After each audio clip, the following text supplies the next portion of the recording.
Hello, my friends, Boomy here. Let's talk about this. This just dropped. That's right. Well, it dropped a couple days ago, so we're talking about now. Sue me. The roadmap for fall just came out, and we're going to explore this sucker in depth. One of the big things coming on is we have server merges that are happening. Yay! Server merges are coming. Let's talk about game direction. They said over the past several months, we delivered the first 2 boss encounters of a new operation, Gods for the Machine. Brought back companions, made huge changes to improve the balance across our classes, and nerfed the shit out of all you healers out there. Deployed 2 new galactic strongholds. Yeah, the Manon stronghold. I think it failed miserably. I don't know, that's just me. For me, I think the Manon stronghold had so much potential that they just missed out on. I haven't done the train thing because I'm not in the grindy mode. Plus CXP stuff is still going on. So I don't got time. I don't got time, man. Maybe you guys do. I don't got time. Deploy 2 new galactic strongholds. Revive the Nar Shaddaa. When they say revive the Nar Shaddaa nightlife, I would like to know what they mean by revive outside of they brought it back, because they really need to do a bit more on reinvigorating that event. They need to do a lot of things when it comes to events, eh? Am I right? Am I right? And most recently revealed a traitor in your alliance through the new Flashpoint. Theron, Sean, you're a dick. We're also made quite a few quality of life improvements, added new character and legacy perks, increasing the ease of gaining influence with your companions and enabling the ability to summon your companion while moving. I like to be able to summon my companion while getting my ass kicked because I forgot to have my companion out. Just saying. I think that needs to be a thing. Said also, based on the feedback we've seen on our forums, fan sites, and social channels, we still have lots more to deliver, which is good. That's great. I'm glad that they're listening. And I think a lot of the things that are happening, that are coming, is because they have started listening to us, the fan base. And that is good. You want that from a developer gaming company. You want them to actually listen to their fans, the people who pay them the money to make the damn game. That's a good thing. On November 28th, following the United Forces update, we are going to release our biggest multiplayer update of the year. We got something for everyone. If you like story-driven Star Wars style battles, you can jump into a new flashpoint, a traitor among the Chiss. I like that they're starting out with that they're flashpoints. I like that. That gets people into flashpoints, and it's a really good way to deliver story. Said, if you like blasters blazing big boss battles, get ready to face Nahat, the 3rd boss encounter in the Gods from the Machine operation. So one of the things they said, when they first came out with, we're going to release these operations monthly or whatnot, this is what's going to happen. Well, what they found is a lot of people on the PTS, I can neither confirm nor deny that I'm on the PTS, that they're giving so much information that they're really trying to tweak these boxes to be perfect for us to be able to go down and smash our keyboards against. So they've been holding back on the bosses just so they can make sure the polish is perfect. And I think that's fine. Why bring out a broken boss that's way too damn easy and then get complaints about it when you can hold back and make sure that this boss is something that the community is really going to enjoy, especially the ops community. I said, for those looking for dogfighting space, and this is something I think I talked about on my show a long time ago, because we're getting a new GFS map, and it's going to be us dogfighting over Iocath. And this is something I think they should have done for when we were having battles over that one planet that's perpetually in Voss. There you go, in Voss. Do do do do do do do. I don't know why, but Voss reminds me of Harry Potter. Just go with me on this one. But I think they should have done that for that one. I think it'd be a very smart thing to do whenever you start introducing something. Is you not only just introduce story, but you integrate everything from regular PvP war zones to GFS fighting and dying in the sky. You need to integrate that into everything. But like I said, their dev team, they get focused on one thing and then everything else falls to shit. I said also, plus the update will include a multiple of additional features. My favorites, this person says, include an enhanced group finder that makes grouping up quick and easy. Yay! Legacy bank improvements, a means of boosting a character to level 70, and some cool United Forces rewards. I said we are hard on work on features planned for early 2018, including overhauling the conquest system with a stronger focus on daily activities and giving all guilds and players access to some great rewards. That's awesome. That's cool. Story and companions in our most recent Crisis on Umbara update 5.4, for those of you who aren't following, players face a deadly decision for your alliance as you were forced to track down the douchebag Theron. They didn't say that, I'm just adding my own stuff. There's been lots of speculation about why this has happened, why anyone would betray the alliance, and how we could allow such a horrible situation to occur. Okay, we all know that he's playing double, triple agent on this one. The writing was good, but it wasn't that good to the point where we're sitting here not sure what the hell's going to happen. Let's be honest there. Was I shocked to crap when I found out it was Theron? I read all the leaked stuff, so it's what it is. Yeah, I was looking forward to seeing Twitter explode, and it didn't explode. It didn't. Because I know there are a lot of Theron lovers out there. And like, why couldn't it have been Lana? Like, there was one person who said that they would have liked to have seen for Jedi for light side, for pub side, that it would have been Theron or Lana Beniko, and for Imperial side it would have bon, let's say, like it is Theron. To which I'm like, that makes no sense whatsoever. No. No, that doesn't make sense. From a story perspective, you're trying to go down one narrative. You can't have it split off in two different things. You have to have it, okay, this one person's going to betray. Because if you are the, Alliance commander, where both Imperial and pub sides come together to follow you, you can't have it to where when you're playing one faction, this one person betrays you. When you play another faction, a different person betrays you.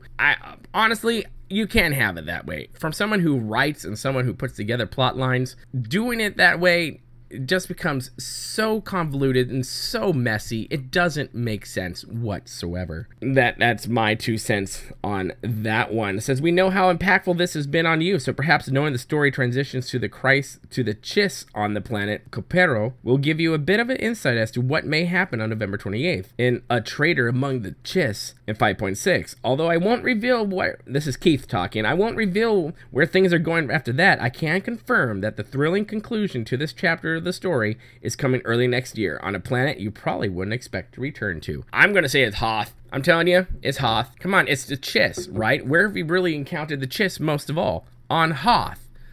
We're going to Hoth, and I am saying it right now here. Hoth will be a stronghold. I want Hoth to have a stronghold on Hoth so freaking bad. You have no stinking idea how bad I want it to be there. Said we also know companions make this game feel totally different while pulling on your emotions and making conversations exciting, frustrating, and extremely entertaining. We're giving you the ability to customize many of them, including Theron, Lana, Shay, Screw Koth, and Senya. Hello, Cougar. While at the same time change how some interact with you. We continue to discuss ways of reintroducing the original companions, which, by the by, Charles Boyd hinted at and said that they are actively working on bringing back some of these companions, and 2 of them, Kira, which a lot of people in the fan base have been asking for, Kira and Darkside Jaisa. I've got a lot of things I need to say to Jaisa Williams. I'm just saying right now, come on. We got a lot to talk about. I love you. 5 years later. I hate you, you're gone, you're dead to me. But wait, you can feel Force users from like billions of miles away, but yet somehow you didn't feel me? Your husband? Sorry, I'm bitter about it, and I talked to my doctor about it, and she said that I just need to start drinking more. Just saying. Galactic Command. Stuff that's coming since its introduction back with Knights of the Eternal Throne. Ranking through Galactic Command and upgrading your gear has remained controversial. That would be putting it lightly. We've made substantial improvements, such as adding gear tokens in ops, increasing command XP throughout the game. Not enough, but then the glitch happened. Yay, glitch! Improved the drop rate for higher level gear, eliminated green drops for tier 4, added set bonuses stats to prototype tier 4 blue gear, allowed you to purchase a full tier 1 bonus set with command tokens, and enabled the ability to directly upgrade your gear with unassembled components. But these are some additional changes that they're going to make because we talked about it and the glitch happened. So, yay, go glitch! The glitch of awesome! Galactic crate content improvements. They said we're going to add another slot in each crate that, no matter what tier you are in, grants a small chance to receive a higher tier mod enhancement, Grand Chance Cube, CXP buff, or CXP CXP consumable.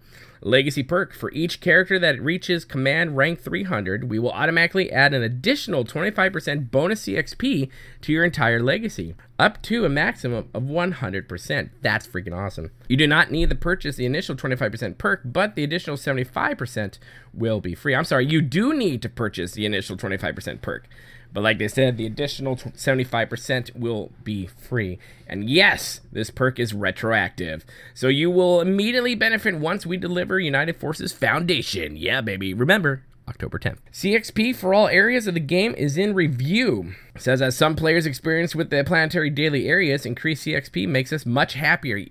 Not only that, I think, it's not just the CXP boost that we're getting makes us happier. I think it also makes us happier to see people, just to see people playing in older areas that we haven't played in years. I think that's another big thing. It's an MMO. We like to see other people playing. So we can steal the nodes from them. Come on, duh. Says, as some players experience with the planetary daily areas, increased CXP makes us much happier, he says. So that's our plan for all areas throughout the game, and will coincide with a Traitor Among the Chiss update. Also with Traitor Among the Chiss, we're changing how Disintegrate works. Instead of receiving more CXP, which I kind of like, we will provide you with unassembled components for armor and weapons. In addition, you can also send those components to any character in your legacy, as we're changing these to be legacy-bound consumables. Yay! Operations, like we talked about recently, we will continue to use our public test server to get your feedback on the boss encounter. We are in the process of finalizing Nut, the son of Shadow, because they're so fat, they are their own shadow, who has new mechanics in the fight. New mechanics that will make this fight very entertaining for everyone, yet very challenging. Well, that's nice of you. I'm very nice. I like it. I like it to be very challenging. Very nice. I said also next month we'll begin testing our 4th boss encounter, Chiva, who will also deliver new mechanics to give progression groups a major challenge and run for their money, while getting them ready for the final boss encounter with Isaac. Oh, we're going after Isaac. He's back and he's pissed. You took his hair. That also beginning with the United Forces Foundation will begin to include unassembled components as rewards for Master Mode Operation boss encounters. This will allow players who gather enough components to directly upgrade their tier gear pieces. Yay! More class balancing coming, so prepare to the nerf bat, you're going to get hit. PvP, starting with the United Forces Foundation, we are increasing bolster to 242 for non-ranked War Zone and arenas, thank you, which doesn't remove the gear chase, but gives everyone a fighting chance. I don't know how I feel about that yet. I'm on both sides of the fence on that one. I dabble in PvP, and I know I suck. And the bolster is nice for people who suck. I mean, that's really nice to get in there. But I think it also detracts from, really, if you're serious about PvP, about grinding out the gear so you can be better. But at the same time, they're right. It gives other people a fighting chance. Because sometimes you get burnt out when you've died repeatedly so many times. That just becomes a thing where you just don't want to go through that crap anymore. I get that. Let's see, quality of life. As a reminder, quality of life is a term we use to reference improvements we make to enhance your gameplay experience because the shit we had beforehand just sucked. Improvements include changes to existing game systems, improvements to the user interface, simplifying ways to do things in game, increasing the speed of mounts, adding legacy perks, and more. They say a cool change we're delivering with a Traitor Among the Chiss is the ability to add credits to your legacy bank. Yay! I mean, I'm from World of Warcraft, where we are very used to having tons of tunes, and one of them is our bank tune, where we keep most of the stuff we want to sell and most of our money. So I have that in SWTOR, Bank of Boomy. She's my baby. She holds most of the millions that I have in credits. So this should be interesting. It'll help with, when you create a new tune, you have to go over to your banker tune and send over, this many amount of credits to unlock certain things and make sure they're up to a running start. I mean, that part is a bit bothersome because I swear whenever I start a new tune, it takes me about a good hour to get that tune set up. Whether it's sending money over, getting all that tune's legacy stuff up, getting them outfitted correctly and how I want them to look. Weapons and color crystals. It's a process. It's a process, and that I take very seriously because any tune I create, it's an investment, right? And you want this tune, whether it's male or female, to look good and look how you want that tune to look. Just saying. It says you will retain the ability to have credits on your character, so this will work very similar to how you use your guild bank. But it's for all your legacy characters. After reviewing your feedback, we decided to limit currency changes to credits and unassembled components, as those provide the most positive, impactful change. And they gave us also the schedule and what we are to look forward to. So we're going to go over this really quickly. We've talked about it in depth in the last 2 segments of this thing right here, but we're going to talk about, here's the schedule. It says New York Cantina comes October 6th. If you haven't gotten, go on Dolphi.com right now and get the Cantina code. I'll also place it below here on all the things that I do. It says a Cantina on October 16th at Stitch Bar and Lounge, located in New York. I really wish they would come to the Chicago area. I would totally go then and screw with Musco. That'd be great. We have a special guest attending who will provide insight about Game Update 5.6, a trader among the chiz. Members from the SWTOR dev team, including myself, Keith, will be there. We can't wait to meet you. Lots of free swag, food, drinks to share, and friends and guildmates. I said United Forces Foundation, like I had talked about. Game Update 5.5 will come October 10th. United Forces Formation, when they copy all the stuff and bring it over to the new servers, will happen October 24th. And November 8th, like I said, in 5.5.1, United Forces goes live when we have the 5 brand new servers going on, and we hope that nothing dies. During that time, it says we will, for a full week, we are bringing back double rewards, XP, Command XP, Valor, and Requisition. And it said just simply log into play and qualify for the new mini mogul pets, inspired by one of our classic operations by Kuraga, the unyielding, the unpampered, the unwiped. Unlock new achievements when you complete the multiplayer activities. Okay, so November 28th, which I think is a weird date to launch this, since it's so shortly after Thanksgiving. I don't know about this. I feel like something's going to happen. This is going to be pushed back. I'm just saying, because we are getting into holiday season hardcore at this point. And Christmas time is when a lot of people take time off, especially after Christmas. Which, if any of us were here for the, the Revan expansion, and they took time off in Christmas, and then all hell broke loose within the game.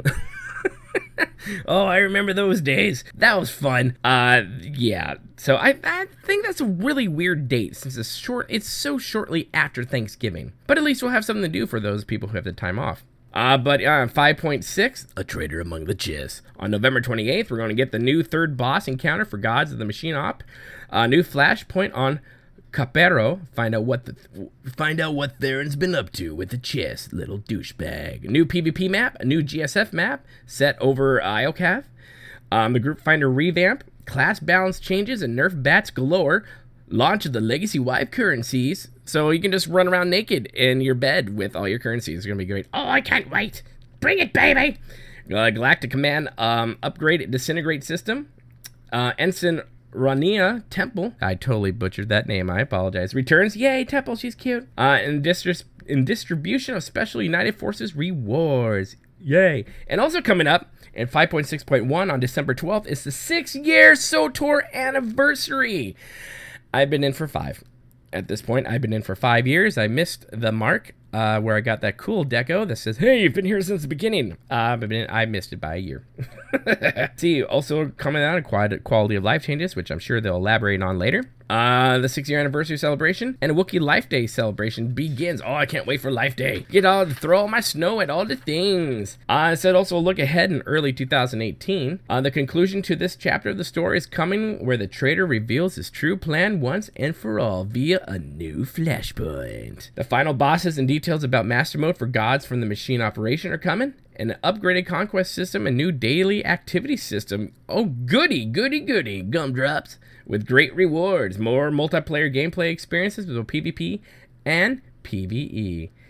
And they just go on talking about how they've really been working on trying to increase communication with us, the fan base, which is all good. So the roadmap sounds like a lot of good things there. I'm looking forward to it. I hope you're looking forward to it. Give me your comments in the comment sections below, and we'll talk about those. I want to hear what you guys have to say on that as well. So I'm looking forward to one of the things. I'm kind of like, well, they're wrapping up the chapters here, and that's really nice. I'm glad they're doing that but I would have really enjoyed if they teased a little bit more or at all about a new expansion. That would have been nice. I'm looking forward to a new expansion. I don't know about you guys, something to look forward to, because I think we're all done with the Knights of the Eternal Throne crap. I think we all are.